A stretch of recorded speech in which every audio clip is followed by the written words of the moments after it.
Okey, tak.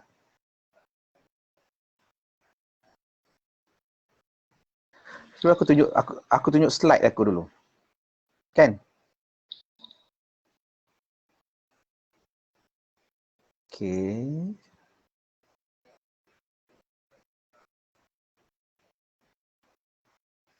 Okey, nampak?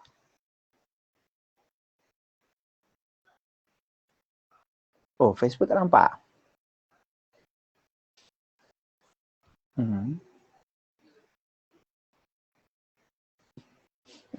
Betul betul.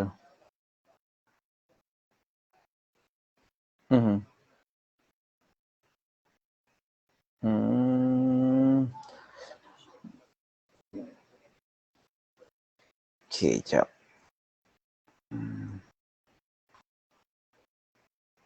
So, maksud dia sekarang ni, aku kena upload file kat sini eh? Dekat mana nak file upload?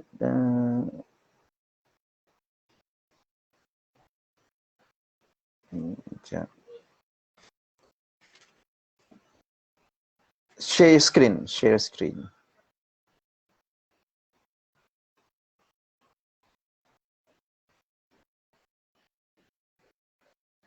Aku buka.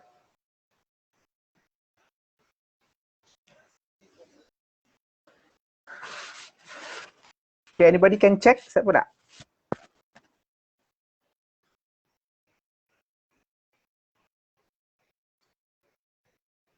Sekejap aku buka ya.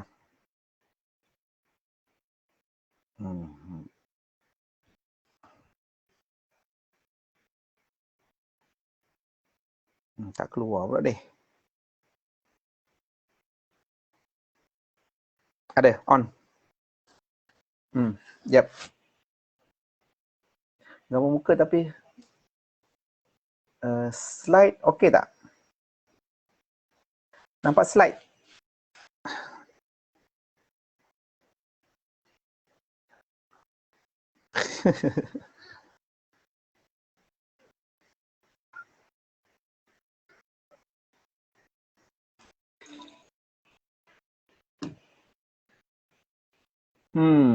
Menarik dua benda aku berjalan sekali letak ni. Itu aku perlu orang supporting yang sebelah kiri kanan aku ni.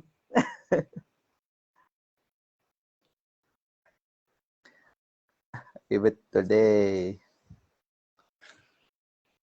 Oh, ni tak nampak eh?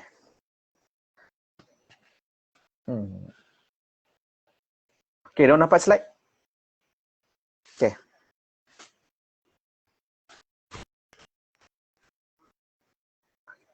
Ya, aku dengar. Sekejap eh.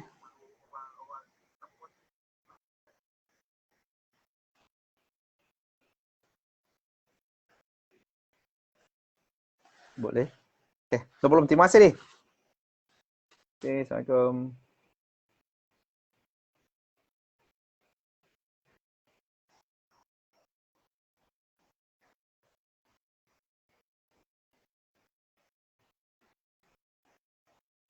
Ya, aku dengar.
Okay, kita tunggu dulu a few minutes sebab saya kena dapatkan queue daripada pihak admin. Kita tengah menunggu participants lagi. So kalau insyaAllah okey dalam 10-5 minit tu 10 minit nanti kot. Okay, so jangan risau pasal slide saya. So insyaAllah saya akan bagi dalam bentuk soft copy kepada siapa yang berminat dengan slide saya nantilah. Okay, so just joining the discussion. Kalau ada soalan just tanya saya. Yang paling penting sekarang ni is just more on two-way discussion antara kita lah. Tak adalah terlalu serius sangat. This is purely more on sharing the information dan sedikit experience yang saya ada berkaitan dengan COVID-19. Dan paling penting sekarang ni keep throwing the question sebab saya tak akan nampak soalan sebab saya akan bergantung pada admin.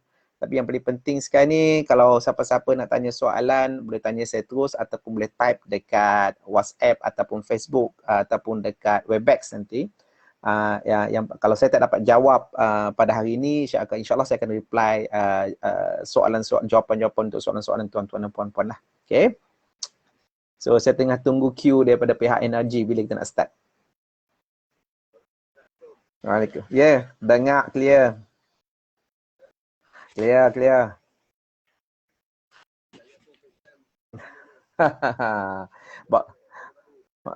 Baru hantar.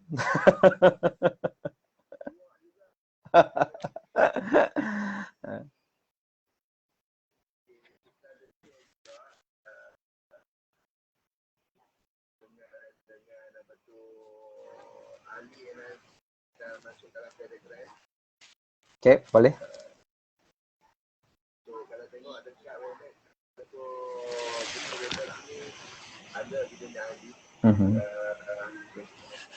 Boleh, tak ada masalah.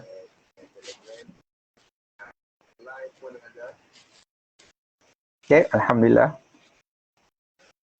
So, agak-agak nak start pukul apa, Lee? Boleh start dah? Okay, kalau kat Webex, berapa orang partisipan Webex?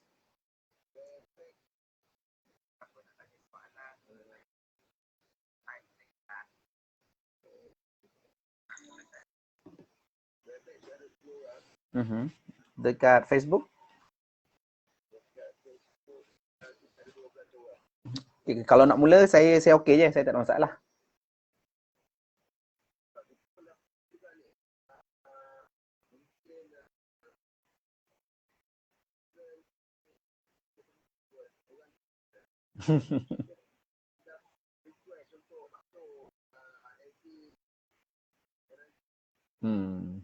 Boleh? Sebab yang tu kena approve tu.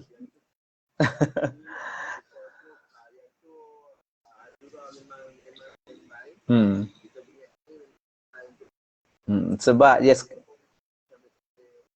Okay. Sebab yang tu kita dalam close loop. Group Facebook page dalam close. So jadi kalau dia orang bukan ahli, dia tak boleh masuk lah.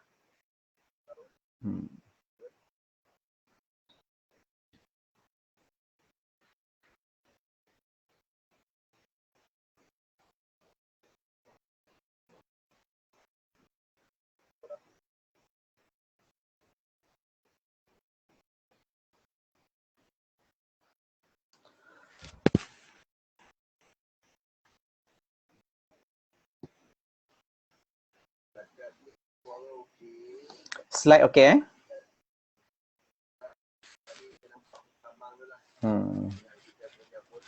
Okay.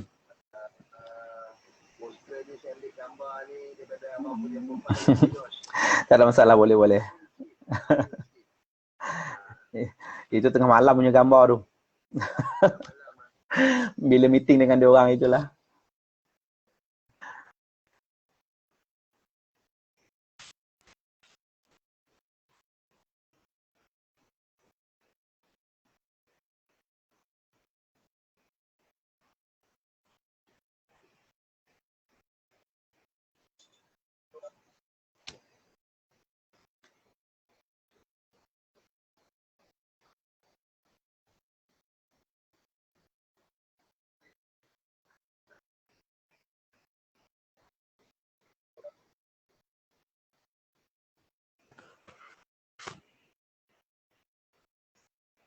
Rasanya Fazli kita start 10.10 pun okey kali.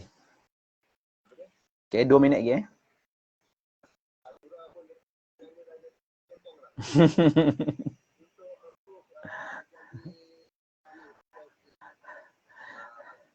Itu kena biasakan tu. Lepas ni banyak online pun ni.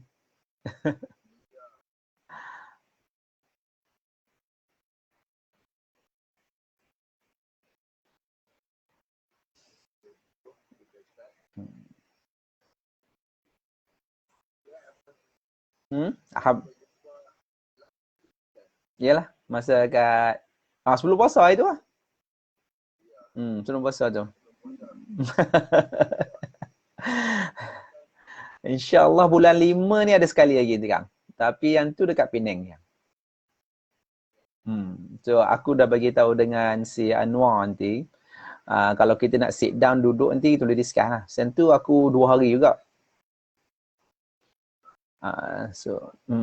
Tak memang lepas puasa, memang lepas puasa. 27 28 27 28 tak silap aku. Khamis Jumaat. Tak silap aku 27 28 Mei. So kalau nak aku boleh extend 1 hari untuk bincang dengan kau orang lah. Kalau nak duduk and kita boleh bincang benda tu dengan detail lagi lah. Okay, belum mula 10.10 kan? Okay, boleh.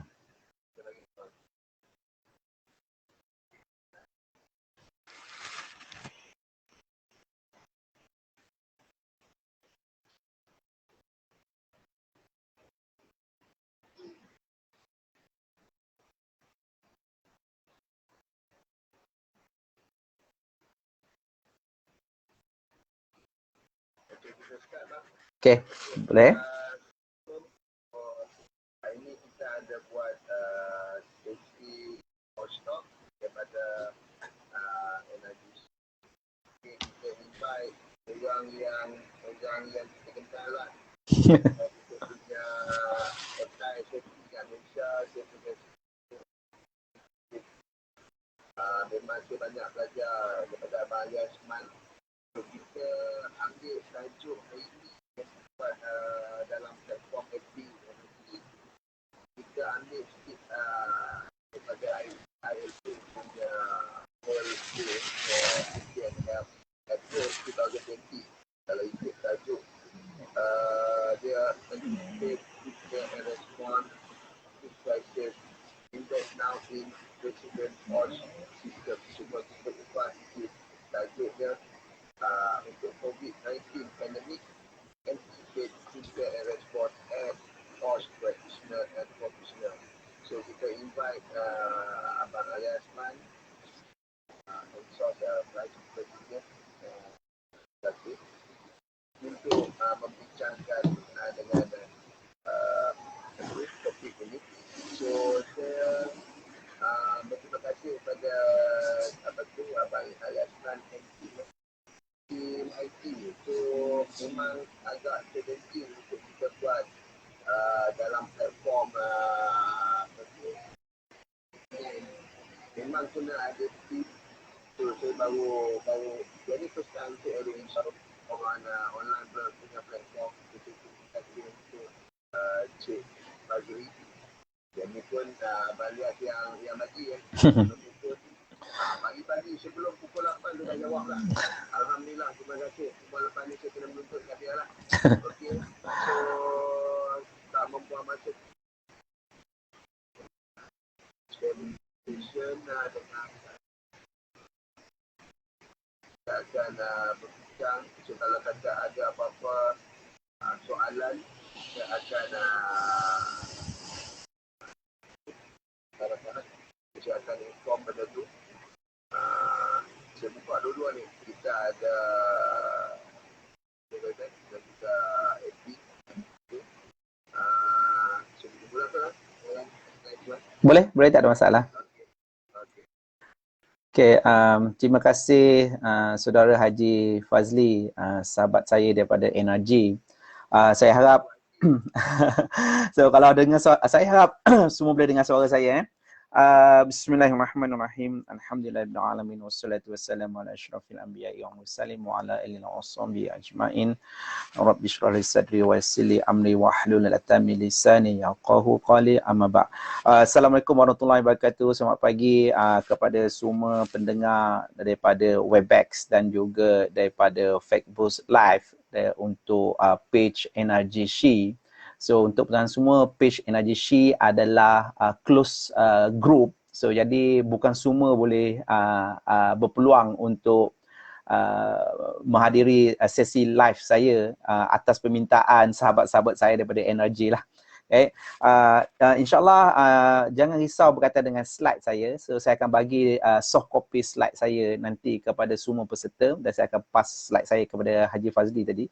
Yang paling penting slide saya ni lebih kepada tema OSH Day pada tahun ni, tapi saya tukar sedikit di mana saya fokus kepada kita lah, kepada pengamal keselamatan dan kesihatan pekerjaan, dan saya suka juga menggunakan perkataan safety professionals. Okay? So jadi apa yang saya cuba share kat sini sebenarnya, saya fokus kepada 3 je supaya kita boleh faham isu COVID-19 dan bagaimana saya cuba relatekan COVID-19 pandemik ni daripada segi konteks kita sebagai pengamal safety. Okay?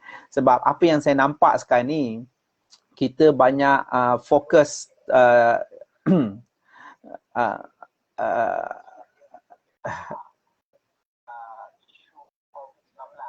bagaimana saya cuba COVID-19 pandemik ni dari segi konteks kita sebagai pengamal safety. Okay? Sebab apa yang saya nampak sekarang ni, kita banyak fokus. Okay, mic boleh tutup tak? Mic Fazli, yang lain tu boleh offkan mic tak? Sebab kalau onkan mic dia akan ada noise.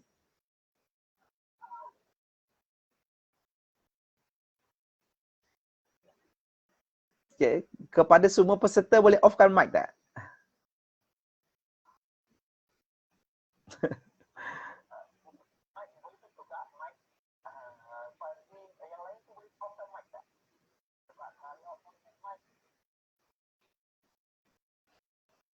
Dah? Okay. Yang ni ialah trick dia sekarang ni sebab kita buat secara live dan kita buat benda ni secara maya. So jadi semua mic tu kena off. Bagi saya seorang je dekat, kalau tak dia ada noise dekat belakang . So jadi pendekatan saya untuk topik ni, saya fokus pada 3 saja sebab saya nak pastikan kita sebagai pengamal keselamatan dan kesihatan pekerjaan ni, kita kena tengok konteks yang lebih besar daripada konteks kita sebelum ni. So maksudnya the way we see and the way we perceive COVID-19 ni, it should be from bigger perspective.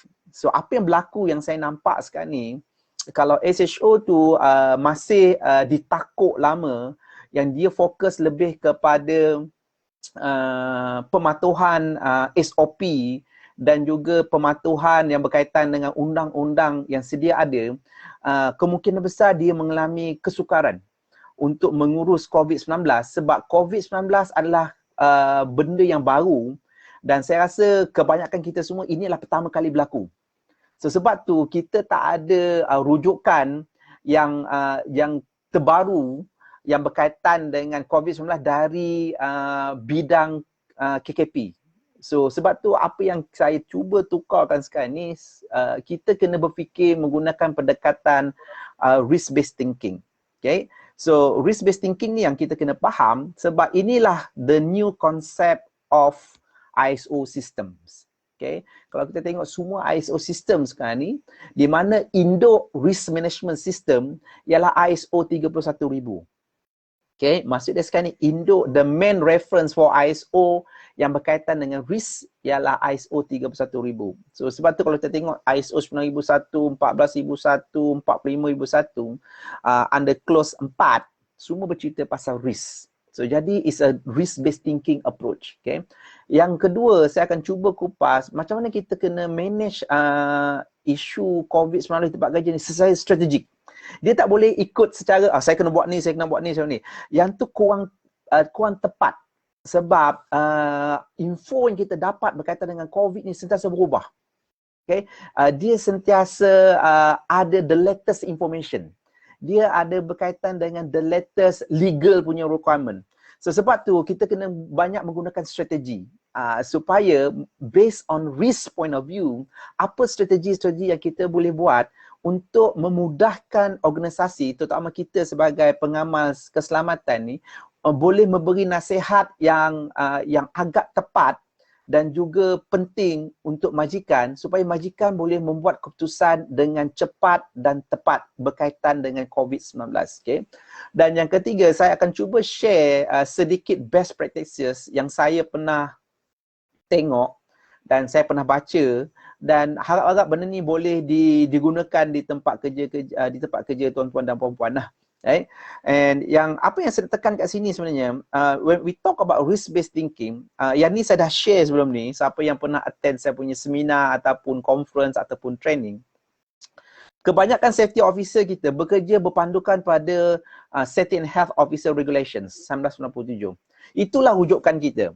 Tapi kita kena ingat, rujukan kita dalam Safety and Health Officer Regulations tu is outdated. Sudah ketinggalan zaman. Okay? Dia adalah tahun 1997. Lebih daripada 20 tahun. Okay? 24 tahun. So, jadi, kalau kita mengikut semata-mata SHO regulations tu, maksudnya kita lebih kepada task oriented. Okay. Sebab tu ciri-ciri a good safety officer daripada rujukan sana ini, daripada Initiafy. Initiafy ialah satu website di luar negara. So dia ada satu artikel macam mana saya nak mengambil the best safety officer. Yang inilah ciri-ciri, ada 11 ciri a good safety and health officer, a best safety officer. Tapi saya nak fokus yang nombor 4 dengan nombor 5 sebenarnya. Sebab nombor 4 sebenarnya, safety officer should be result oriented rather than task oriented. Sebab saya tahu kebanyakan safety officer, dia fokus sangat dengan safety and health officer regulations. Ada 9 tanggungjawab yang telah ditetapkan, tapi dia tak bagi tahu secara spesifik macam mana kita nak mengurus risiko secara holistik. Okay? Sebab kalau kita fokus kepada hazard saja, tapi dalam konteks yang berlaku sekarang ni, COVID-19 pandemik, inilah pertama kali benda ini berlaku selepas 100 tahun. Okay? Kalau kita tengok sejarah, last kali pandemik berlaku yang paling teruk berlaku pada tahun 1918. Okay? Yang tu kita panggil Spanish flu. So sebab tu kita tak boleh mengatakan, tugas saya ialah based on apa yang DOS suruh buat, apa yang MITI suruh buat, apa yang CIDB suruh buat.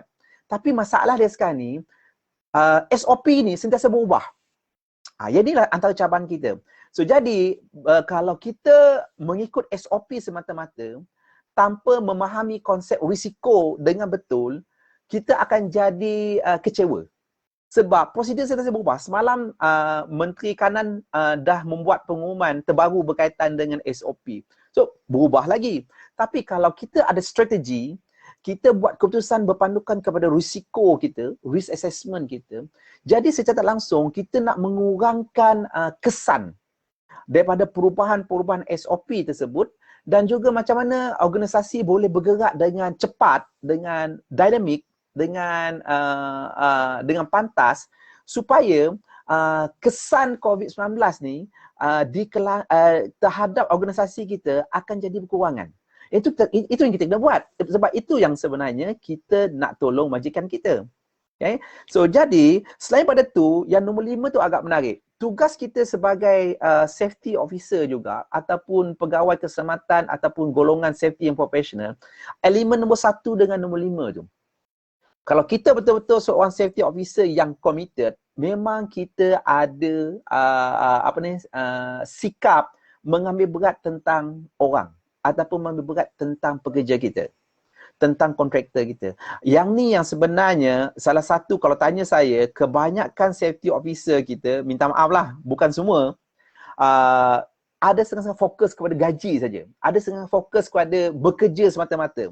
Tapi kalau siapa-siapa yang memang ada minat dan passion berkaitan dengan safety ni, dia bekerja bukan semata-mata kerana gaji, bukan semata-mata kerana DOS, tapi dia memang ambil berat berkaitan dengan pekerja. And percaya dekat saya, kita boleh tahu safety officer tersebut memang mengambil berat tentang pekerja atau tak dengan cara dia respons di tempat kerja kalau ada isu-isu berkaitan dengan safety berlaku di tempat kerja. And kita kena ingat juga, kita kena ada sikap humility. Humility ni nak rendah diri. Okay? Kenapa rendah diri? Sebab dalam kes berkaitan dengan COVID ni, banyak isu kita deal ialah isu yang berkaitan dengan manusia. Okay? Kalau tanya saya, SOP very straight to the point. Sebab KKM dah mengeluarkan SOP, sebab tu saya tak risau sangat dengan SOP. SOP is very straight to the point. Yang ni lebih kepada elemen yang tak pernah ditekankan oleh pihak DOS dan juga pengamal-pengamal safety, macam mana kita nak memberi nasihat yang berkesan supaya pihak pengurusan kita nampak yang ni bukan isu pasal legal compliance semata-mata.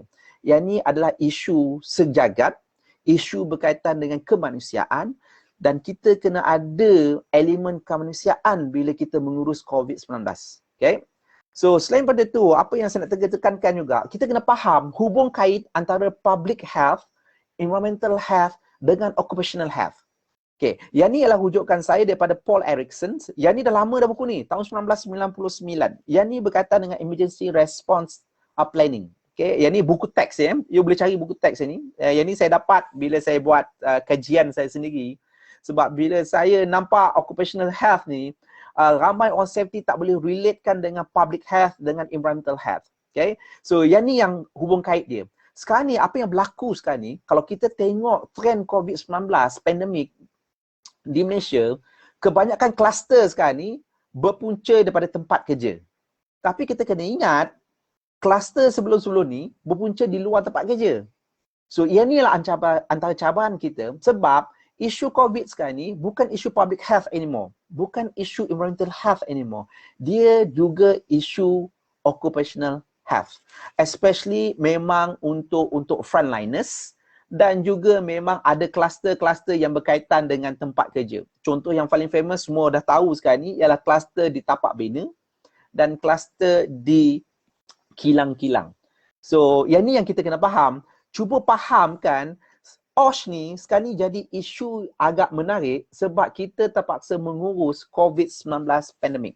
Okay? Yang ni antara hubung kait dia lah supaya korang nampak. Supaya bila majikan tanya nanti, kita boleh relatekan benda tu menggunakan knowledge, menggunakan fakta lah.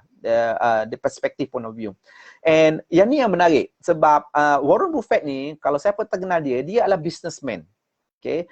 Businessman kebanyakan memang dia banyak mengurus berkaitan dengan risiko. Dia bagi tahu risk comes from not knowing what you are doing. Apa yang paling penting sekarang ni, kalau kita faham COVID-19 pandemik, insya-Allah kita boleh control kita punya risk. Okay. Yang ni bukan hazard, ini bukan high risk Saya nak bawa konsep the risk based thinking tadi. You kena tengok risk ni from bigger point of view.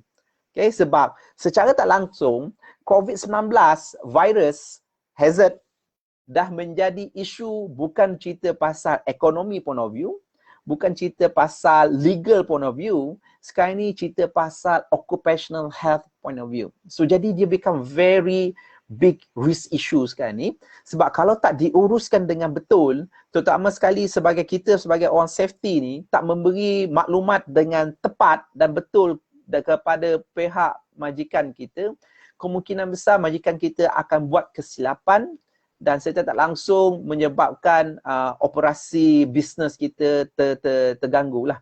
Yang ni yang peranannya. So sebab tu kita kena faham konsep risk ni from bigger point of view. Kalau kita boleh avoid, kita avoid. Kalau kita boleh prevent, kita prevent. And kalau kita boleh reduce, kita akan reduce. Okay. So yang ni ialah what we call is risk-based thinking. Daripada ISO 31000 pun, definisi dia agak berbeza dibandingkan dengan risiko orang safety. Risiko orang safety, kita cerita pasal likelihood dengan severity. Paling mencabar sekali, macam mana you nak measure likelihood. So, yang ni yang kita sebagai orang safety sekarang ni, kalau kita menggunakan hierarchy semata-mata, memang kita agak susah dan juga agak mencabar sebab likelihood dia berubah-ubah. So, jadi kita kena tengok ni from bigger point of view. So, jadi yang menarik kat sini, definisi risk dia berpandukan ISO 31000 adalah the effect of uncertainty. Kesan disebabkan ketidakstabilan. Disebabkan tidak tidak tetap. Okay, yang mengganggu ataupun yang menyebabkan kita tak meet kita punya objektif. So dalam kes ni, it can be berkaitan dengan positive COVID cases dekat tempat kerja, berkaitan dengan business point of view, berkaitan dengan financial point of view. So sebab tu, apa yang kita faham kat sini adalah, kalau kita tengok benda ni daripada segi yang besar, daripada konteks yang besar, COVID-19 ni become a big risk in organisation. So sebab tu, ada setengah-setengah organisasi, dia dah integratekan risk safety, risk business, risk financial, risk legal as part of the whole COVID-19 pandemic punya risk. Okay. Yang ni yang saya harap sebagai pengamal keselamatan ataupun safety officer, kita kena tengok benda ni from bigger context. So, kita jangan tengok hierarchy semata-mata. Kita kena tengok from bigger context. And selain pada tu, daripada perbezaan risk control, sebab kita risk control ni, yang sebelah kanan tu, yang ni kita selalu fokus. Okay? Kita pasal PPE, administrative control, engineering, kita banyak fokus ni. Tapi daripada segi risk point of view, kita boleh tengok sama ada no appetite. So, no appetite ni, maksud dia sekarang ni, kita tak minat. Kalau tak minat, kita buang je lah. Okay. Low appetite, moderate appetite and high appetite. High appetite ni memang kita kena tengok betul-betul. So maksud dia sekarang ni, kalau industri kita ialah industri yang mesti berjalan walaupun COVID-19 pandemik berlaku di kawasan kita, so maksudnya you kena ada satu sistem untuk memastikan kita boleh monitor dan juga kita boleh measure COVID-19 performance di tempat kerja kita. So yang ni agak mencabar. You nak measure apa? Takkan nak measure berapa orang positif. Sebab berapa orang positif ni ialah satu indikator yang lagging indicator. Dah berlaku, dah terlambat. Sebab bila dia positif, you kena trace balik. Siapa yang dia contact dekat tempat kerja? Yang tu yang menyebabkan kita jadi cara kita mengurus COVID-19 become very complicated sebab kita tak cegah benda tu. So jadi kita banyak react. So yang ni pendekatan risk. Kalau betul-betul you nak accept the risk, you kena benda tu kita panggil high appetite. Maksud dia sekarang ni, you kena monitor benda tu secara closely dan secara details. Okay? And apa yang setengah-setengah yang ni saya nak share sekarang ni, supaya kita bagi tahu kepada majikan kita, supaya majikan kita tak panik. Yang ni lah fakta. Okay? Kalau tengok data yang sebelah kiri ni, yang ni saya dapat daripada Jabatan Statistik. Okay. Saya nak tunjukkan bahaya ke tak COVID-19 ni. Tapi yang ni bukan secara literal, tapi kita kena berfikir secara logik dan berfikir menggunakan fakta. Kalau ikut statistik, 5 menyebabkan kematian paling tinggi pada tahun 2019.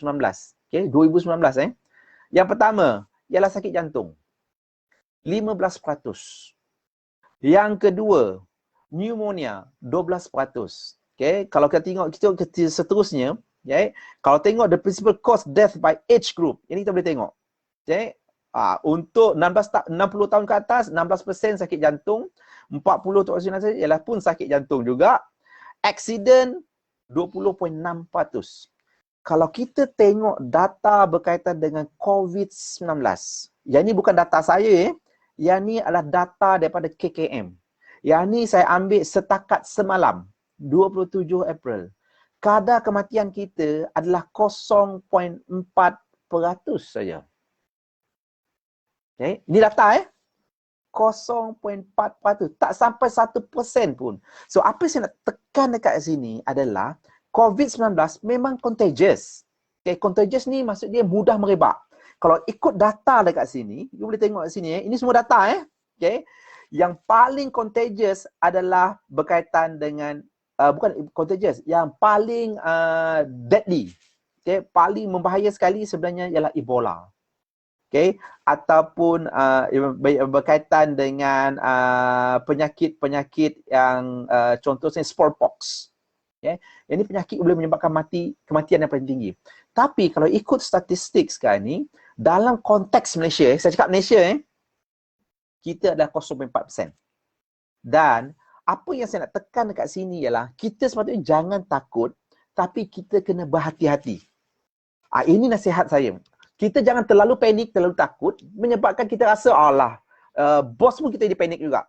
Tapi sebenarnya, kalau kita pastikan SOP yang berkaitan, kita ikut dan kita patuh dan kita sentiasa monitor from time to time the performance of COVID-19, percaya je kat saya, risiko COVID-19, jangkitan COVID-19 pandemik di tempat kerja akan jadi very minimum.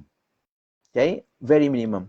And selain daripada tu, yang saya nak galakkan juga kepada pengamal-pengamal City, when we talk about risk-based thinking, kita kena lari daripada fixed mindset. Fixed mindset ni maksudnya mindset kita tetap je. Okay, sebab tu je cakap ni, kita kena lari daripada SHO regulations tahun 1997 tu. Kalau itulah cara kita fikir, maksudnya mindset kita tetap. Tapi kita kena ingat, cabaran yang kita hadapi sekarang ini adalah cabaran-cabaran yang kita tak pernah lalui dan kemungkinan besar tak pernah berlaku sebelum ni. So sebab tu kita kena berfikiran growth mindset. Maksudnya kita sentiasa improve. Kita sentiasa berfikiran positif, and mana-mana kegagalan tu adalah kita anggap sebagai peluang untuk kita meningkat, untuk kita improve. Okay? Selain pada tu kita kena ada banyak feedback, kita ambil cabaran tu sebagai cabaran untuk kita grown up, okay? Dan kita cuba belajar benda baru jugalah. Okay, we want to learn a new things. Bagi saya benda ni adalah benda baru, sebab tu saya seronok sekarang ni bila berlaku COVID-19 ni. Secara tak langsung kita melalui proses sejarah ni, dan diharap kita akan dapat melalui proses COVID-19 ni, dan saya jangka, kalau tanya saya, dia tak akan settle down dalam masa 1.5 to 2 tahun. So maksudnya sekarang ni, dalam masa setahun, sekarang ni kita dah setahun, so antara 1.5 tahun to 2 tahun, COVID-19 belum akan settle. So sebab tu kita kena up to date with the current information berkaitan dengan COVID. And apa yang tekan kat juga sebenarnya, apa yang kerajaan risau sebenarnya, ialah graf ni sebenarnya. Okay, yang ni kita kena faham. So jadi bila kita bercakap dengan majikan kita, cara kita terangkan ialah terang menggunakan fakta-fakta yang diberi oleh KKM dan juga MKN. Yang paling menarik juga sekarang ni, sebenarnya kenapa kerajaan risau, kenapa KKM risau, sebab kalau secara mendadak COVID-19 berlaku, kita takut healthcare system kita collapse. Yang tu yang menakutkan kita. Maksud sekarang ni, katil-katil di hospital tak mencukupi untuk semua pesakit-pesakit COVID yang kritikal. Yang ni berlaku di negara-negara semua, sekarang ni semua dah tengok macam mana India menghadapi kes ni. So kita tak nak benda ni berlaku dekat Malaysia. So jadi ini yang kita kena bagi tahu majikan, supaya kita kena up to date with the latest information berkaitan dengan COVID-19, berapa ramai pesakit COVID-19, so jadi dekat area mana berlaku COVID-19, kawasan mana panas, kawasan mana PKPD, kawasan mana PKP, jadi kita boleh update dekat kita punya management, so jadi secara tak langsung kita dalam keadaan berjaga-jaga. Itu yang paling penting, okay? Kita dalam keadaan berjaga-jaga. And apa yang menarik juga sekarang ni, yang ni adalah trend paling baru sekali yang saya dapat daripada KKM, okay? Kalau tengok dekat sini, kalau berlaku lagi sekali kenaikan secara mendadak, maksudnya kita dah masuk gelombang yang keempat. Okay? Sebab tu semalam Menteri Kanan Datuk Sabri dah membuat pengumuman semua kita tak boleh balik raya. Sebab kalau kerajaan membenarkan kita balik raya, kemungkinan besar Okay, kalau mengikut data, ini data graf dia akan naik. So sebab tu di Indonesia, di negara-negara yang akan menyambut hari raya tak lama lagi, kebanyakan kerajaan dia orang tidak membenarkan merentas negeri. Kita kena berhati-hati jugalah. So jadi kalau tengok graf ni, kalau kita tak berhati-hati, graf ni akan mencanak. Yang merisaukan kita takut, yang ni je. Sistem kita tak mencukupi untuk merawat pesakit-pesakit COVID. Okay. And kalau kita tengok seluruh dunia, yang ni saya bezakan, yang saya dapat data ni daripada WHO, setakat 27 bulan 4, kita dah nampak pattern wave dia. Okay. Ni wave 1, wave 2, wave 3, dia naik ni. Kemungkinan besar, yang ni akan jadi wave 4. Kalau kita tak berhati-hati. So sebab tu, kalau tanya saya, pendapat saya, bila berkaitan dengan COVID-19 pandemik, kita kena tengok daripada 5 angle ni. Okay, 5 perspektif. Yang pertama daripada segi legal, kedua daripada segi risk, ketiga daripada ekonomi, keempat daripada business, kelima daripada segi social. Social ni maksud saya sekarang ni sekolah-sekolah untuk anak kita. Benda tu menjadi isu-isu yang agak kritikal sekarang ni, sebab ada anak-anak kita dapat kes yang positif di sekolah dan kita takut anak kita akan bawa kes ni di rumah kita dan kita pula bawa kes ni ke tempat kerja. Yang ni ialah social perspektif yang kita kena ambil berat juga dan memang agak menarik sebab kalau kita nampak sekarang ni apa yang berlaku, so kes yang berlaku di sekolah merebak di rumah, rumah pula merebak di tempat kerja ataupun terbalik, kes berlaku di tempat kerja, bawa balik ke rumah merebak pula balik ke sekolah. Yang ni yang kalau kita faham konsep risk, kalau kita tahu, kalau kita sebagai mak bapak, di tempat kerja kita ada kes positif, kita adalah orang close contact. Maksud dia sekarang ni, kita balik ke rumah, kita bagi tahu anak kita, jangan pergi ke sekolah. Itu yang saya masukkan sebagai risk-based thinking. Jangan tunggu arahan. Ini yang berlaku dekat Malaysia. Kita banyak suka menunggu arahan. So, tapi kalau siapa-siapa yang faham konsep risk-based thinking ni, kita buat keputusan sendiri, berpandukan kepada ilmu yang kita ada, dan secara tak langsung kita buat keputusan untuk melindungi orang lain. Yang ni yang paling penting dan mesti ada kesedaran dan diharap kesedaran ni kita sharekan dengan orang lain. Sebab kalau tak, kita tak boleh kawal benda ni disebabkan ada setengah-setengah kita yang culas, yang complacent, yang tak nak, dia tak kisah, biar je lah anak aku sekolah. Yang ni menyebabkan kes ni makin susah dikawal. Okay? And kalau kita tengok di seluruh dunia sekarang ni, yang ni adalah top 12. Okay? COVID case 19 di seluruh dunia. Okay? Pemenang utama dia USA. Lepas tu sekarang ni kita tengok India. Okay? India sekarang ni kalau ikut info yang kita baca daripada surat khabar, diorang terlalu confidence melepaskan rakyat diorang untuk tak memenuhi SOP terlalu awal. Menyebabkan sekarang ni, kes-kes diorang sebelum ni sebanyak berbelas ribu satu hari. Sekarang ni dah melonjak lebih daripada 200,000 satu hari. Menyebabkan hospital diorang tak cukup kapasiti untuk merawat pesakit-pesakit yang tua, yang ada masalah kesihatan, dan lama-kelamaan menyebabkan diorang mati disebabkan tak ada treatment ataupun tak dapat treatment yang sepatutnya. So, sebab tu sekarang ni salah satu isu paling besar di India sekarang ni ialah kekurangan bekalan gas oksigen. So, jadi kalau kita tengok pattern di sana ni, memang dalam bentuk wave. Okay, memang dalam bentuk gelombang. Sebab tu dia panggil gelombang 1, gelombang 2, gelombang 3.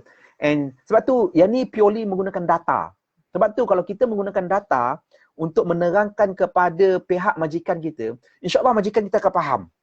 Daripada kita menerangkan daripada segi law, bos kena buat macam ni, kenapa CIDB suruh? Bos kena buat macam ni, kenapa DOS suruh? Saya rasa benda tu perkara kedua. Dan isu sekarang ni, kita kena fokus banyak menggunakan real data. Okay, banyak menggunakan data-data yang terbaru. Dan barulah pihak majikan, kalau tanya saya, kalau diterangkan dengan betul, dia boleh terima pendapat kita sebagai orang safety untuk menasihatkan mereka dan mengadakan spesifik risk control untuk mengurangkan jangkitan COVID-19 di tempat kerja lah. Okay. Okay, macam mana nak menguruskan COVID-19? Okay, saya menggunakan konsep safety. Sebab tu cakap, saya suka balik kepada konsep safety, tapi yang saya tunjukkan ni adalah kita panggil sebagai safety culture. Okay, tak banyak negara, tak banyak organisasi yang saya nampak fokus kepada safety culture. So sebab tu kalau tanya saya apa yang saya buat sekarang ni, saya lebih kepada specializing in safety culture. Okay, saya bukan pakar, tapi saya menjurus kepada safety culture, saya menjurus kepada leadership. Okay, reason saya kenapa saya fokus kepada ni, sebab saya rasa ini antara kelemahan paling besar di kalangan safety officer. Okay, sebab kita banyak tengok kepada isu-isu apa yang kita ada. Okay, isu berkaitan dengan strategic aspects. So maksud dari sekarang ni, apa organisasi ada? Kita fokus kepada SOP, kita fokus kepada PPE, kita fokus kepada management system. Boleh offkan mic tak? Sekejap ya, ada orang onkan mic ah.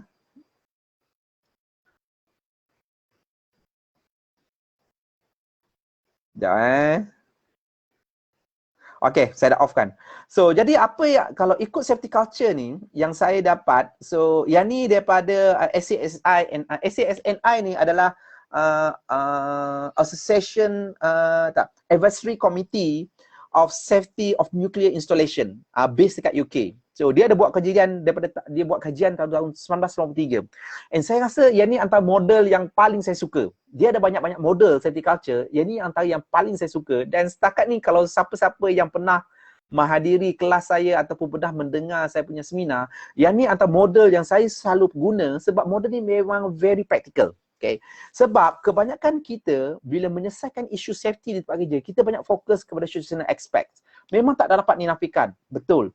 Tapi kita terlepas elemen behavioral aspect dan juga psychological aspects. Okay, so yang ni lebih kepada human, dua ni. Yang ni lebih kepada sistem. Okay, saya terangkan dengan detail. Okay, apa beza dia? Okay, psychological aspects, yang ni lebih kepada macam mana kita touch people's punya heart. So maksudnya macam mana kita ambil berat pasal orang. Sebab tu saya bagi tahu tadi, antara ciri-ciri safety officer yang bagus adalah dia memang mengambil berat berkaitan dengan pekerja dia. Okay, yang ni ialah kalau tanya saya the highest level. This is the highest level. Kalau kita nak mengurus safety di tempat kerja, ialah kita memang mengambil berat berkaitan keselamatan, kesihatan pekerja kita. Bukan semata-mata kerana DOSH, bukan semata-mata kerana SOP, tapi kita ambil berat. Yang kedua, behavioral aspects. Behavioral aspect ini berkaitan dengan tingkah laku. Sebab susah kita nak faham sikap seseorang, tapi kita boleh nampak tingkah laku pekerja kita. Contoh dia sekarang ni penggunaan face mask di tempat kerja. Macam mana? So pastikan diorang faham kenapa perlu pakai face mask untuk menggalakkan ataupun mempromosikan positive behavior. Dia kena ada lead by example. Okay? Dan juga kalau kita nampak, kita observe, kita intervene dan kita educate. Contoh dia sekarang ni kalau dia tak pakai face mask, kita tanya dia kenapa tak pakai face mask, dan kita educate dia. Instead of kita purely enforce. Okay, enforce is one thing, tapi kalau boleh, kita lebih bersikap kemanusiaan. Ada setengah-setengah memang tak mampu beli face mask, kita tak tahu, ataupun face mask dia hilang. So, yang ni antara elemen-elemen yang menarik. So, jadi apa saya buat ialah, bila kita relate balik benda ni, dalam konsep safety sebenarnya, yang saya nampak kita ada masalah berkaitan dengan intellectual frictions dengan social frictions. Yang ni saya ambil daripada buku daripada Timothy Clark, The Four Stages of Psychological Safety. Masalah kita dan saya rasa isu yang paling besar berkaitan dengan COVID-19 di tempat kerja ataupun di kalangan kita adalah cara kita tengok sesiapa yang positif COVID-19 ni yang very negatif. Okay? Kita ni terlalu negatif. Itulah jiran kita ni dapat positif. Itulah pekerja kita dapat positif. Sepatutnya kita kena berlapang dada dan kita should be more care ataupun ambil berat pasal pekerja kita. Yang ni kita akan cuba reducekan social friction. So social friction ni maksud dia sekarang ni, kebanyakan kita bergaduh ataupun berdebat di tempat kerja berkaitan dengan safety, kurangkan benda-benda berkaitan dengan emosi. lebihkan kepada intellectual discussion. Maksud dia kat sini ialah leaders need comprehend managing these frictions to create an ecosystem of brave collaboration. Sebab kalau siapa-siapa positif, tiba-tiba dia bagi tahu, bos saya positif COVID-19, so saya tak boleh datang kerja. Sebagai majikan, jangan marah dia. Inilah maksud dia, the new way for you should manage COVID-19. So tanya dia, are you okay? So sekarang ni macam mana engkau? Kau sihat? Itulah cara kita. So jadi, secara tak langsung, kita menggalakkan orang semakin berani untuk bercakap. Dibandingkan sebelum ni, kalau kita tengok, ramai orang takut nak bercakap untuk perkara yang benar disebabkan cara kita respons kepada isu-isu tertentu yang berkaitan dengan COVID-19 dan juga berkaitan dengan safety. So yang ni yang kita panggil an ecosystem of brave collaboration. Maksudnya siapa-siapa boleh tegur, siapa-siapa boleh komen. Kalau kita sebagai safety officer, kita sebagai pihak pengurusan, sepatutnya kita kena berlapang dada dan terima benda ni dan cuba selesaikan masalah. Sebab COVID-19 sekarang ni memang very complicated nak manage kalau kita tak faham the COVID-19 from public health dan juga from environmental health point of view. Okay. Yang kedua, kita nak, masa ni lah kita is a test of a leader. Saya harap semua safety officer is a leader. You bukan officer enforcement body. We are a leader. And hopefully a leader secara tak langsung reflects kita punya karakter. Sebab tahu saya expect mana-mana safety officer, you become a leader because itulah karakter kita. Secara tak langsung, kalau safety officer, kalau dia asyik marah saja, dia asyik menengking orang je, secara tak langsung, itulah karakter safety and health officer. Yang ni kita tak nak. So jadi, kalau kita nak safety officer yang disegani, safety officer yang nak dihormati, sepatutnya dia datang daripada kita punya karakter. Okay? Bukan daripada jawatan kita. Okay? Dan yang ketiga ialah mental model. Mental model ni cara pemikiran kita, mindset kita sama. So maksudnya cuba realign balik mindset kita, pekerja, especially safety officer, realign balik dengan pihak pengurusan, realign balik dengan pekerja. Sebab kalau safety officer, mindset ataupun mental model dia, cara dia berfikir tak sama, percaya cakap saya, susah nak bercakap. Okay, so safety officer tak boleh bercakap dengan pihak pengurusan, safety officer pun tak boleh bercakap dengan pekerja. Jadi cuba realignkan balik. Okay, daripada atas kepada pihak bawah dan masukkan safety culture ladder. Okay, so bila masuk saya kat sini ialah bukan cerita pasal SOP. Bukan cerita pasal legal punya requirement semata-mata. Kita cakap ini DOS guideline. Yang ni MITI punya guideline. Yang ni CIDB punya guideline. Yes, itu memang tak dapat nafikan. Tapi kalau kita dalam situasi sekarang ni, kebanyakan undang-undang ataupun arahan daripada pihak berkuasa ni sentiasa berubah-ubah. Baik kita fokus dengan isu dalaman. Okay? Sebab yang di luar tu kita tak boleh kawal, tapi yang di dalam organisasi kita, kita boleh kawal. So, fokus kepada increasekan trust dan juga pastikan pekerja kita well informed. Okay? And yang ni ialah best practice. Saya menggunakan fakta. This is purely facts. So, yang ni daripada McKinsey report. So, McKinsey is a very good report. Kalau kau ada peluang, cuba pergi ke dia punya website, kebanyakan dia punya information tu is free. Maksudnya you boleh download ni. Sekarang ni kalau tengok definasi risk yang saya mula-mula bagi tahu tadi, kita cerita pasal uncertainty. Okay? Kita cerita pasal uncertainty. Tak tahu apa yang boleh berlaku sekarang ni. Sekarang ni kita tengok seluruh dunia sekarang ni, termasuk India, US, UK, Europe, South America, dia dah terus spreading. Belum nampak it settle down. Okay? And kita kena ingat the effects of public health measures. Kesan dia kepada kesihatan orang ramai. Dan secara tak langsung mendatangkan kesan kepada kita di tempat kerja. And yang kita uncertainty juga sekarang ni ialah structural damage to the economy and longer lockdown stay in place. Yang ni kita tak dapat nafikan dan percaya cakap saya, kita boleh rasa sekarang ni. So mungkin kebanyakan korang semua di sekarang ni masih ada kerja lagi. Tapi ada di kalangan kita sekarang ni tak ada kerja disebabkan masalah ekonomi, disebabkan oleh COVID-19. Yang ni yang kita agak sedih. So ini akan banyak berlaku sekarang ni. And when measures need to change, maksud dia mana-mana risk control yang kau buat tu sentiasa berubah. Okay? sentiasa need to up to date. Okay, and true to morbidity and mortality rates. Ini berkaitan kesembuhan dan kematian. Okay, kadar kematian dan kadar kesembuhan. Yang ni pun kita tak tahu, tapi setakat ni kita punya kadar kematian kita ialah 0.5%. So alhamdulillah saya tak dapat dinafikan. So kita tak boleh salahkan kerajaan tak buat macam ni. Bagi saya apa yang kerajaan dah buat sekarang ni adalah dia orang dah buat yang terbaik. Sekarang ni balik kepada kita sebagai pengamal safety dan kita juga sebagai rakyat Malaysia, sama ada kita patuh tak patuh SOP yang telah ditetapkan. Okay? And yang selain daripada itu ialah development of herd immunity. Yang ni juga berlaku di India, ini juga berlaku di negara-negara. Sebab bila kita rasa ramai daripada kita tak sakit, so ramai daripada kita dah vaccinated. So jadi kita rasa majoriti kan kita ni dah jadi immune. So secara tak langsung dia akan mempengaruhi orang ramai sekeliling kita dan menyebabkan kita jadi herd immunity. So yang ni yang ramai kita rasa siapa-siapa yang vaccinated ni, okay saya tak payah pakai face mask. Yang ni pun berlaku di India. Dah berlaku di banyak-banyak negara. And apa yang berlaku sekarang ni, walaupun kita dah vaccinated, kita still kena comply dengan SOP. Okay, selagi benda ni tak settle down lah.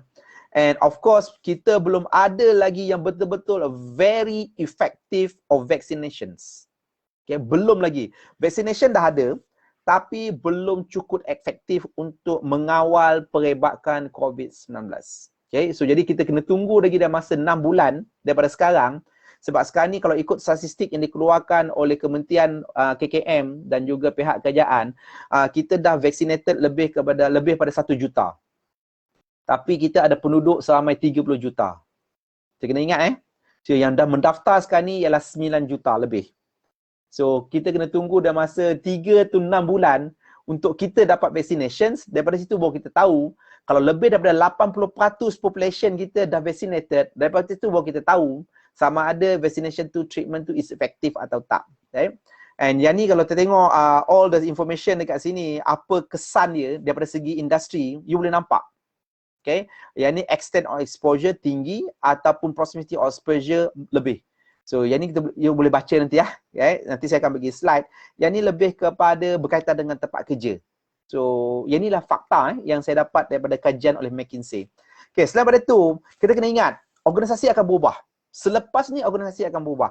Kenapa? Sebab kebanyakan organisasi sekarang ni sangat takut untuk membenarkan pekerja-pekerja di office, untuk especially organisasi-organisasi besar, sebab takut mendatangkan kluster baru di tempat kerja. So jadi disebabkan kluster semua benda ni, kebanyakan ada setengah-setengah organisasi banyak membenarkan pekerja bekerja daripada rumah. So apa yang berlaku sekarang ni, kemungkinan besar organisasi akan jadi more flatter. Maksud dia sekarang ni kita tak banyak structure. Dan kemungkinan besar ada banyak orang akan dibuang. Okay, selain daripada itu, faster information, cross-functional teams. Maksud dia sekarang ni cara kita bekerja, kita tak perlu face to face, tapi kita boleh cross from one department to one department. So maksudnya kita boleh communicate, bagi tahu, okay, you kena buat macam ni, you kena buat macam ni. Tak perlu berjumpa dengan bos dia, bagi tahu bos dia akan bagi tahu pekerja. Tak perlu dengan situasi sekarang ni. Okay, flexibility of working, boleh bekerja dari rumah, boleh kerja pukul anytime that you are easy for you to work, and also dynamic, and at the same time agile and resilient. Okay, agile and resilient ni, yang ni agak penting. Yang ni antara perkataan-perkataan yang baru kita keluar ni, baru-baru ni. Sebab tu kalau kita tengok OSH 2021 OSH World Day, dia banyak menggunakan perkataan resilient. Okay, resilient ini ketahanan. Maksudnya sekarang ni bila berlaku kat kita masih survive lagi. Kita akan berusaha untuk improve. Itu maksud resilient. Kita tak give up. Okay? So sebab tu saya harap sebagai certain health officers, kalau minta maaf lah kalau ada setengah-setengah kita dibuang pekerja, don't give up. Cari kerja lain. Kalau tak ada kerja safety, cari kerja lain. Yang paling penting survive dulu dalam situasi sekarang. Okay, macam saya pun bekerja sekarang ni, bekerja sebagai freelance trainer dan consultant. Memang saya tak dapat nafikan kesan kepada saya. Tapi nak tak nak, survive. Okay, so don't give up lah. Okay? And of course, yang menarik juga sini, faster speed to market. So saya tak langsung, bisnes kita sekarang ni lagi cepat respon kepada market dan sejadi increase customer responsive. Kita tak dapat nafikan customer responsive sekarang ni makin cepat. Ialah sebab ramai order menggunakan online, ramai banyak menggunakan p-hailing sekarang ni, banyak menggunakan e-business, e-commerce sekarang ni. Sebab tu dia menyebabkan proses menjadi makin cepat. Okay? Dan secara tak langsung, dia makin jadi very efficient disebabkan kita kena ingat, kalau kita menggunakan IT system, kebanyakan keputusan kita boleh buat keputusan dengan cepat. So sebab tu mana-mana organisasi yang sudah mempunyai a very strong IT system, trust me, you can survive. Okay? You can adapt. Ya, sebab sekarang ni orang bergantung kepada IT system untuk retain and to make sure the production ataupun the management of kita punya activity is a very efficient. And of course is a performance oriented dan juga employee satisfaction. So sebab tu bagi tahu saya, kita kerja sebagai safety bukan semata-mata nak pastikan comply dengan legal. Pastikan pekerja kita selamat, pastikan majikan kita puas hati dalam mengurus isu-isu berkaitan dengan COVID, dan secara tak langsung kita boleh memberi kelebihan kepada organisasi kita untuk pastikan bisnes sentiasa berjalan lah. And yang ni yang saya pernah nampak, yang ni memang kalau kau pergi kat mana-mana pun ramai orang dah makin kreatif untuk pastikan kita hidup dalam a new norm. Okay, so dia buat poster, dia buat stiker dan pastikan benda ni is very visible. Okay, dan saya rasa rakyat Malaysia sekarang ni dah faham. Mungkin ada setengah-setengah masih degil tu, memang kita tak dapat nafikan, itu tugas kita untuk menegur. Tapi yang saya nak tekan kat sini adalah elemen kemanusiaan. Okay, human element. Sebab kita kena tengok balik, adakah pekerja kita stres tak? Ataupun tension tak bila bekerja daripada rumah? Yang ni adalah isu safety and health part yang lebih fokus kepada well-being. Okay, dia bukan fokus kepada sakit, health, kesihatan. Dia fokus kepada well-being. So sebab tu cabaran kita kalau untuk pekerja-pekerja yang terpaksa bekerja dari rumah ialah macam mana kita boleh tolong pekerja kita untuk membahagikan kerja dan juga kehidupan di rumah. Sebab bila kita bekerja di rumah, kebanyakan kita ataupun sebahagian daripada kita memang tidak ada office di rumah.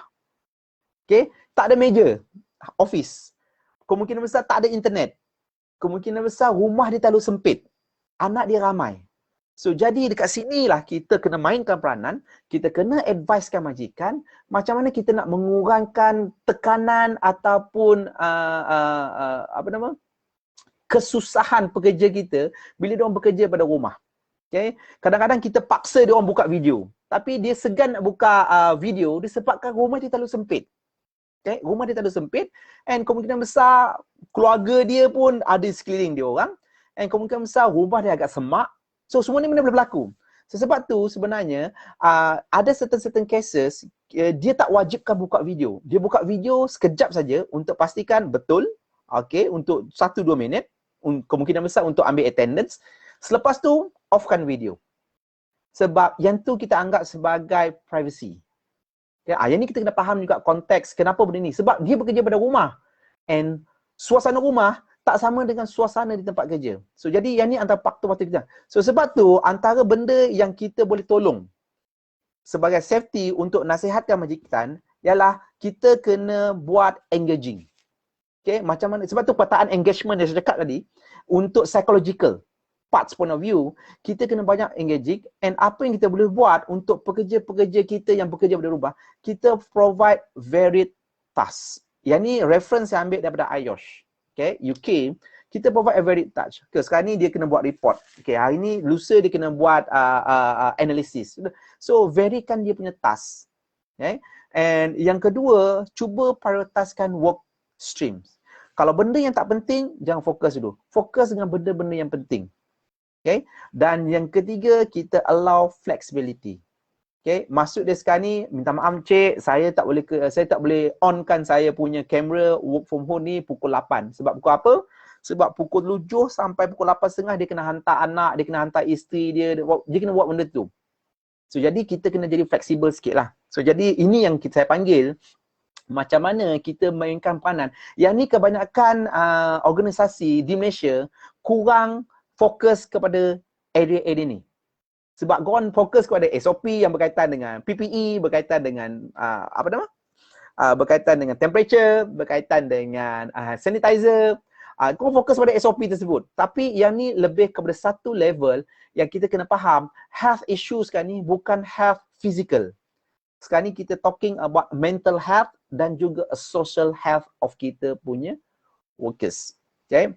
And selain pada tu, apa yang penting juga, ini ada lebih kurang 7 elemen yang kita kena tengok nak pastikan supaya pekerja kita bekerja dari rumah tu dia sentiasa sihat dan dia sentiasa proaktif dan tak ada masalah-masalah yang berkaitan dengan keselamatan kesihatan mental. Pertama, regular contact. Kalau perlu call. Tanya, okay Alisman, hari ni macam mana, sihat? Ada isu tak setakat ni? Contact dia orang. Okay, jangan terlalu bergantung dengan WhatsApp. Okay. Yang kedua, communicate the organizational plan. So kalau dalam organisasi, cuba sentiasa komunikasi apa the latest update berkaitan dengan organisasi. Okay. Yang ketiga, cuba tukarkan method of communication. Sebelum ni kita pakai face to face. So disebabkan face to face tak ada, okay, kita tukar, kita pakai online platform. Tak dapat online platform, kita pakai WhatsApp. Tak dapat WhatsApp, kita pakai email. Change it. Okay, so jadi yang ni kita kena faham sebab kita lebih selesa face to face sebab bila kita secara online dia ada banyak isu-isu berkaitan dengan technical. So itu yang Haji Fazli beritahu tadi. Oh susah juga nak set up benda ni. Yes, saya tak dapat nafikan. Kalau tak biasa memang agak susah. And selain pada tu, use social distancing for groups of people. So maksud dia sekarang ni apa kita nak buat dalam situasi-situasi yang agak kritikal sekarang ni untuk kawasan-kawasan panas. Contohnya di Kelantan, di Sarawak, di Selangor sekarang ni, cuba pastikan penjarakan fizikal tu paling penting. Okay. Selain pada face mask, yang antara yang paling penting ialah penjarakan fizikal. Kalau nak meeting di pejabat, pastikan penjarakan sosial, penjarakan fizikal tu mesti ditekankan. Right? And selain daripada itu, provide disability support. So maksudnya sekarang ni kalau ada mana-mana pekerja kita ada kelemahan daripada segi isu-isu berkaitan dengan dia punya kelemahan lah, daripada segi dia tak ada infra berkaitan dengan IT system, dia tak ada laptop, kemungkinan besar dia tak ada office yang bagus untuk dia, sebab kemungkinan anak dia ramai. Sebab sekarang ni kalau cuti sekolah, bayangkan cuti sekolah anak tu semua. Jadi benda-benda ni kita antara benda-benda yang kita kena provide some support lah untuk dia orang lah. And cubakan setkan boundaries. So maksud dia sekarang ni kerja, non kerja is non kerja. Maksud dia sekarang ni kita kena decide, kena ada flexible hours. Kita tak boleh cakap okay 8.5 kau mesti ada dekat meja. Kita tak boleh macam tu. Sebab dia akan memberikan stres kepada dia. Sebab susah kita nak setkan 8.5 di rumah, kita tak boleh pergi mana-mana. So bagi tahu dia, okay, boleh tak kita meeting pukul 4 sampai pukul 5? So nanti aku follow up lagi dah pukul 2 ataupun pukul 8 kita meeting sekejap. Okay, pukul 12 aku akan follow up lagi. Bagikan setkan boundaries tu supaya semua orang boleh prepare. And macam mana dia buat kerja, kita tak perlu tahu. Yang paling penting sekarang ni kita nak tengok sama ada dia siap tak kerja dia. Based on results oriented lah. Okay? And last sekali, encourage workers untuk discuss well-being or mental ill health concerns. Kalau dia ada masalah, kalau dia ada berkaitan dengan stress, berkaitan dengan depression atau tu, encourage dia untuk bercakap kepada safety. Kalau safety tak boleh menyediakan platform ni, discuss dengan HR. HR boleh sediakan counselor ataupun orang-orang yang boleh menjadi rakan sebaya untuk kita luahkan isu-isu berkaitan dengan isu-isu peribadi lah. Right? Dan kita tak dapat nafikan juga dekat sini, yang paling penting, apa yang safety officer boleh buat sekarang ni selain daripada SOP. Okay? Jangan fokus sangat di SOP sebab sekarang ni kita nak fokus satu level lagi, iaitu ialah macam mana kita boleh memupuk budaya bekerja supaya COVID-19 ni kita tak tahu bila dia akan habis. Okay? So maksud dia sekarang ni, just make sure kita ada trust antara kita dengan pekerja kita. Kita sentiasa up to date the information dengan pekerja kita. So jadi secara langsung ada satu chemistry antara kita dengan pekerja, dan lama kelamaan kita boleh memupuk budaya safety ni berpandukan kepada kes COVID-19. Okay? Yang kedua, employee engagement. Sebab tu saya katakan bukan employee communication, engagement. Engagement ni maksud dia sekarang ni kena ada close communication dan juga face to face ataupun lebih kepada beyond the communication. Okay? Kalau communication kita daripada mulut ke mulut saja, tapi engagement ni daripada hati ke hati. Okay? Mulut ke mulut, yang ni hati ke hati. So itu saya cuba ringkaskan apa maksud engagement. Yang ketiga, cuba tengok health dan juga well-being of kita punya staff lah. Jangan sentiasa tengok positive case. Tengok sama ada dia ada masalah ke, ada tekanan tak dia kalau dia positif COVID-19. Yang ni kita kena tengok dan kita kena be more proaktif lah. Okay. So saya rasa itu saja daripada saya. Saya dah janji lebih kurang 1 jam. So ini adalah antara rujukan saya yang saya guna untuk slide saya. So, ada apa-apa soalan tak?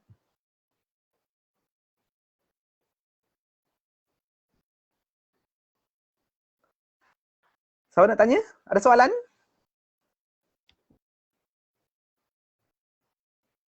Senyap je. Siapa nak tanya? Ataupun Haji Fazli, ada siapa-siapa ada soalan Haji Fazli?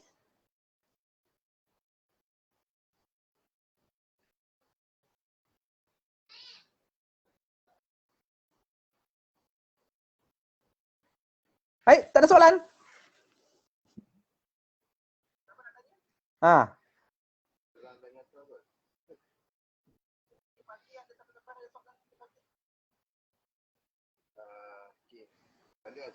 Cuma dekat dalam FB, dia Dr. Syawal ni, dia akan berakhir. Agak-agak bila? Sekejap Sekejap. Okey. Soalannya bagus. Bila akan berakhir? Saya pun tak tahu. Senang jawapan dia, saya pun tak tahu. So, jadi jangan harap benda ni akan settle secepat mungkin lah. Kau tanya saya lah. Okay. Sebab bagi saya benda ni is purely more on the current situation. So, ada setengah-setengah negara memang dah declare sebagai tak ada COVID. Okay, setengah-setengah negara. Contohnya New Zealand, Taiwan, Vietnam, China. Kita tak dengar ke China sekarang ni kan? Okay? Tak ada. So, jadi kalau tanya saya dalam konteks Malaysia, bila? Saya pun tak tahu. So, bergantung kepada tahap kesedaran, tahap kepatuhan dan tahap vaksinasi proses kita di Malaysia, kalau tanya saya lah. So, harap-harap kalau tanya saya lah, dalam 3 to 6 bulan kita akan tengok nantilah. Kalau tanya saya secara peribadi, antara 3 to 6 bulan, kita kena tengok situasi di Malaysia. Kerajaan pun tak berani nak membuka sempadan sekarang ni. Sebab kita boleh tengok bila buka sempadan, contoh yang berlaku di Singapura. Okay, di Singapura dan Hong Kong, bila tiba-tiba dia buka sempadan, pelancong daripada India masuk, tiba-tiba pelancong India ni bawa a new strain of virus. So, tu yang menyebabkan ada setengah-setengah negara trying to be more protective dulu. Selagi certain negara tu dia bacaan ataupun kes positif dia tinggi, so jadi tidak akan benarkan negara tersebut. Okay, contohnya macam Sarawak. So, siapa yang kenal saya pada Sarawak. Sampai sekarang ni saya tak boleh balik Sarawak. Sebab balik Sarawak, sekarang ni keputusan dia akan, bila saya nak balik Sarawak, kerajaan Sarawak akan bagi kebenaran. Kerajaan Sarawak. Maksudnya sekarang ni, sehari sebelum saya balik, saya kena minta kebenaran kerajaan Sarawak dulu. Tapi kalau dia tengok saya datang daripada negeri Selangor, memang dia tak akan bagi. Okay, memang dia tak akan bagi. Okay. Lain ada soalan lain tak daripada Facebook?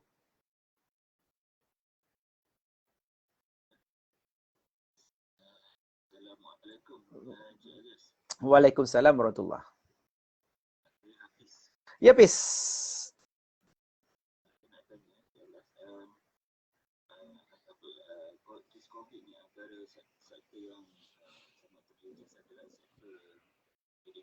Betul.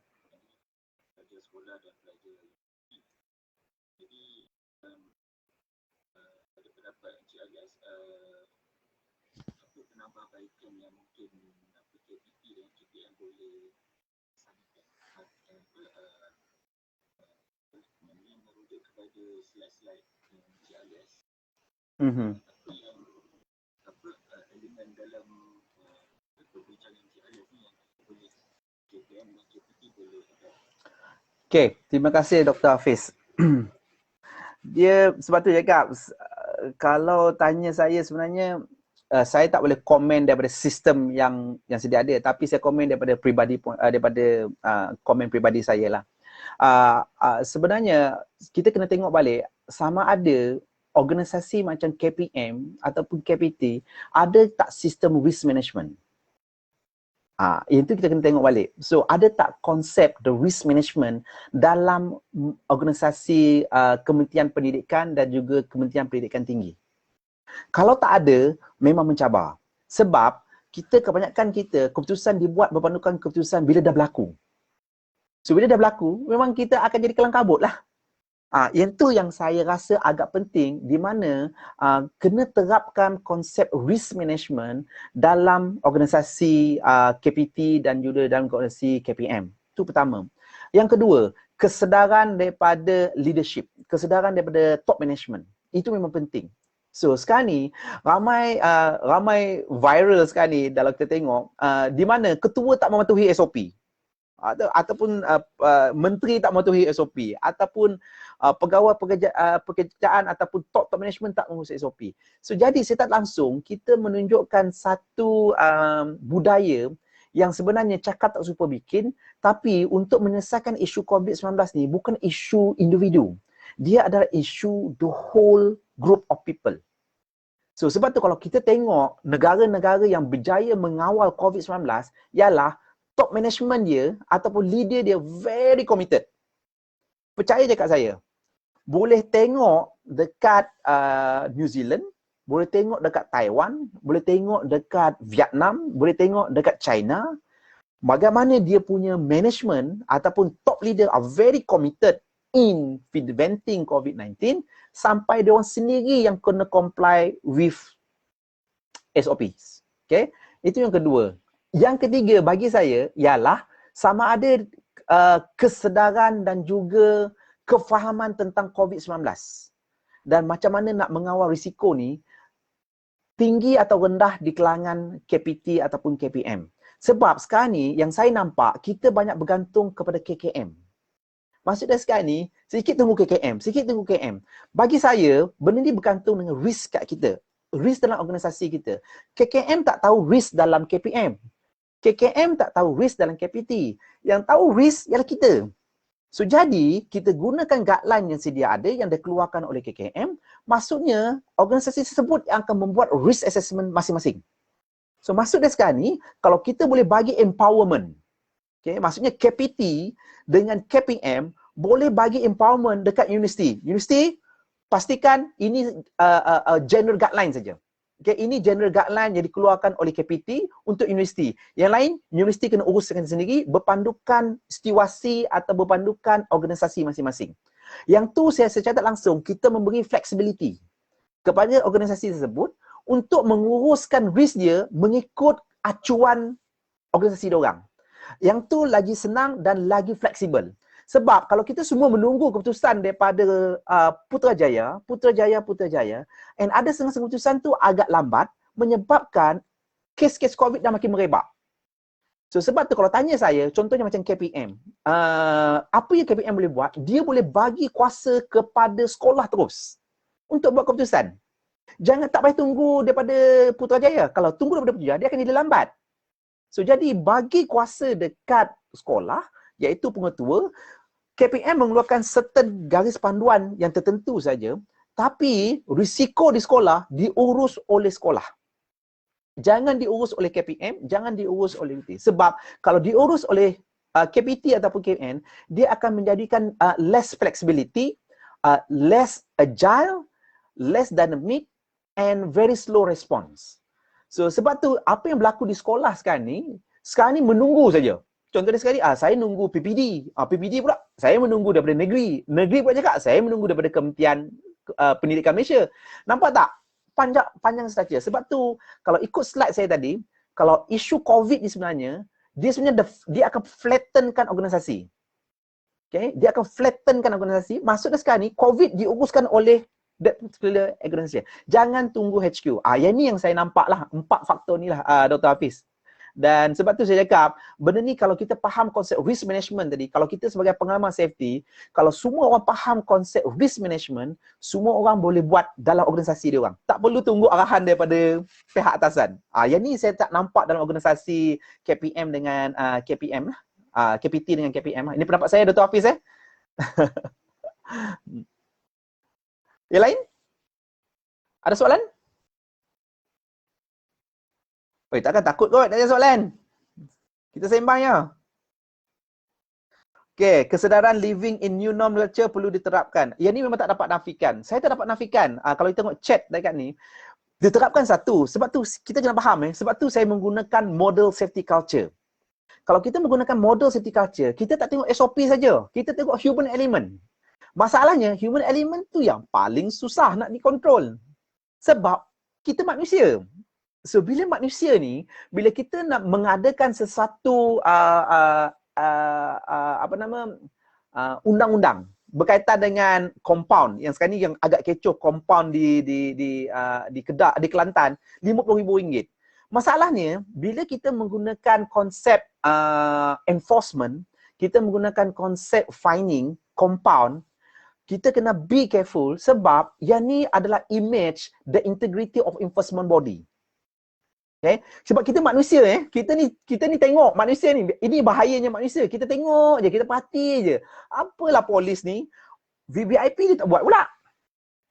Kenapa orang bawah dia buat? Secara tak langsung, yang ni menyebabkan kesedaran kita berkaitan dengan safety kita jadi rasa malas. Kita jadi rasa culas. Sebab apalah double standard. Sebab tu enforcement dia tak boleh double standard. Enforcement tak boleh double standard. Kalau double standard, percaya dekat saya, lagi ramai orang memberontak. So, bila orang memberontak ni, dia akan jadi satu riot nanti kan. Itu kita takut. Bila jadi satu riot ni, lama-kelamaan, dia akan jadi satu masalah besar di dalam negara. Sebab tu, when we talk about enforcement, we should talk about very systematic, very transparent, dan juga melibatkan integrity of enforcement. Okay? Dia tak boleh double standard. Kita nampak benda ni berlaku. Betul tak? Kita nampak benda ni berlaku. Sebab tu rakyat pun jadi sekarang ni makin longgar. Kecuali orang yang istiqamah lah. Macam saya rasa orang safety mestilah istiqamah sikit kot. Sebab kita orang safety, kalau orang safety sendiri tak pakai PPE, orang safety sendiri tak jaga hygiene, orang SOP sendiri tak buat physical, penjagaan fizikal, habis jangan harap orang lain lah buat. Itu yang merisaukan kita lah. So jadi kesedaran tu memang sentiasa tinggi, tapi pastikan kesedaran tu bukan datang daripada luar. Okay? Maksud saya datang daripada enforcement, datang daripada, tapi kesedaran tu datang pada dalaman kita. Maksudnya kita buat benda ni kerana kita nak pastikan kita tak nak COVID-19. Yang ni yang penting. So sebab tu bila kita cerita pasal public health ni, memang sentiasa ada promotion, tapi paling kritikal sekali ialah consistent dan juga fair enforcement. Yang tu baru kita dapat kesedaran itulah. Sebab tu kalau kita tengok dekat luar negara, contohnya macam New Zealand, pemimpin dia sendiri bang ikut SOP. Prime Minister dia sendiri ikut SOP. Yang ni yang kita kena faham. So secara langsung benda tu akan jadi a big impact kepada orang bawahan dia. So jadi kalau kita nampak benda tu secara langsung kita cakap, pemimpin saya follow SOP, saya pun follow SOP lah. Yang tu cabaran dia sebenarnya lah. Kalau tanya saya kenapa kalau kita nak menerapkan kesedaran dan juga sentiasa aware berkaitan dengan pentingnya SOP ni, kita kena ada selalu promotion dan juga kena buat selalu enforcement lah. Okay? Itu pendapat saya lah based on ni. COVID semakin menular, pendekatan majikan lebih kepada menangis bukan kepada educate. Memang betul. Sebab apa yang kita buat sekarang ni, kita fokus kepada SOP.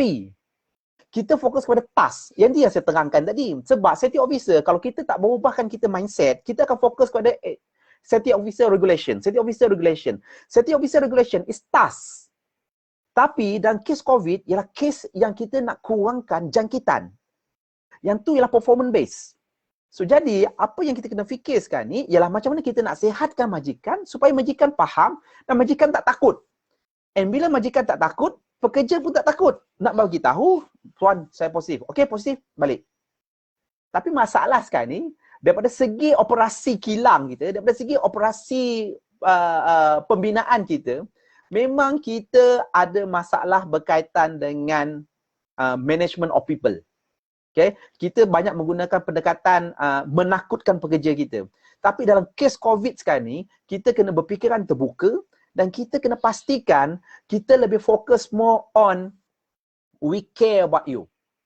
Sebab sekarang ni tempias dia, tak kira majikan ke, tak kira pekerja ke, semua kena.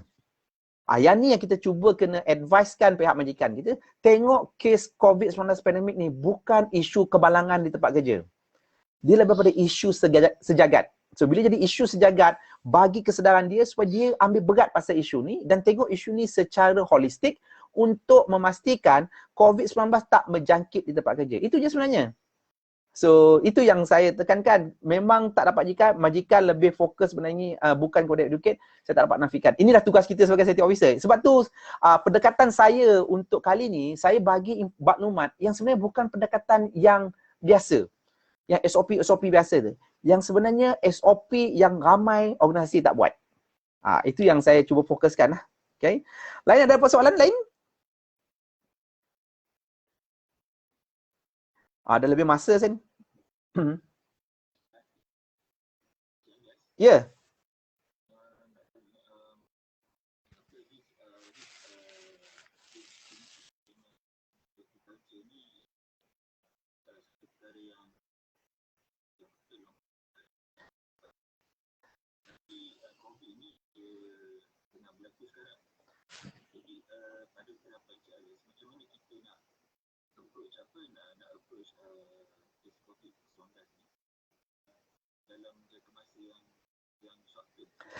Okay. Dalam masa short kalau tanya saya Dr. Hafiz, dia sebenarnya kalau tanya saya dalam masa short term ni ialah risk di tempat organisasi kita macam sana sini. Tinggi atau rendah? Kalau kita tak tahu, apa macam mana nak buat?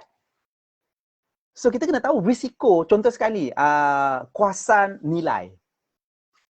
Risk dia macam mana sekarang ni? Adakah consider red zone? Okay, macam UPM. Kuasan UPM sedang tu, risk dia macam mana? Okay, itu pertama. Dalam organisasi kita, ada yang dapat kes-kes positif tak? Berapa ramai? Purely data. We pull all this data. Then, kita tengok balik student-student kita. Kita tengok vulnerable groups. Kita tengok balik student-student kita asal daripada mana. Kita tengok pula pekerja-pekerja kita asal tinggal dekat mana. Yang ni saya panggil risk. Benda ni mesti ada. Kalau tanya saya, benda ni mesti ada. Sebab tu saya cakap, ini bukan short term sebenarnya.